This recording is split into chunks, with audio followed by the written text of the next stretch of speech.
Hi friends, yesterday N4 பீச்சுக்கு போயிருந்தோம்.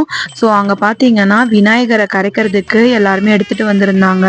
So பெரிய பெரிய விநாயகர் கலர்ஃபுல்லாக சூப்பராக இருந்துச்சு. இங்கே பாருங்கள், சிவன் உருவத்தில் விநாயகர். இது வந்து இப்போ குட்டி விநாயகர், பாலக விநாயகர்னுவாங்களே அது. இந்த சிகப்பு விநாயகரை வந்து கிரைன் வச்சு தூக்கிட்டு இருந்தாங்க நாங்கள் போகும்போது. ஸோ சரியான கூட்டம். பட் இருந்தாலும் உள்ளே புந்து நானும் என் பொண்ணும் எப்படியாச்சும் விநாயகரை கரைக்கிறத பார்த்துடணும் அப்படின்னு சொல்லிட்டு உள்ளே புந்து போயிட்டோம். இந்த இடத்துலலாம் அலோ பண்ணவே இல்லை. ஸோ நான் வந்து உள்ளே பூந்து உள்ளே போயிட்டு எப்படியாச்சும் பார்க்கணுன்னு சொல்லிட்டு உள்ளே போயிட்டேன். இது வந்து செகண்ட் விநாயகரை எடுத்துகிட்டு போய் இந்த மாதிரி கரைச்சாங்க. இவர் வந்து பார்க்க ஃபுல்லாக அந்த கலர் சாயெல்லாம் பூசி செம்ம கலர்ஃபுல்லாக இருந்தார். இவரையும் கடலில் போய் கரைக்கும் போது நாங்கள் நின்று பார்த்துட்டு இருந்தோம். ஸோ நெக்ஸ்ட்டு இன்னொரு விநாயகர் பார்த்திங்கன்னா மயிலில் வந்து விநாயகர் உட்காந்துருக்க மாதிரி பண்ணியிருந்தாங்க. இதுவும் சூப்பராக இருந்துச்சு. ஸோ இப்படியே விநாயகரை கரைச்சிக்கிட்டே இருந்தாங்க, நாங்கள் நின்று பார்த்தோம். இப்போ பார்த்தீங்கன்னா இந்த விநாயகர் எல்லாமே கரைக்கிறதுக்காக வெயிட் பண்ணிட்டு இருந்தாங்க.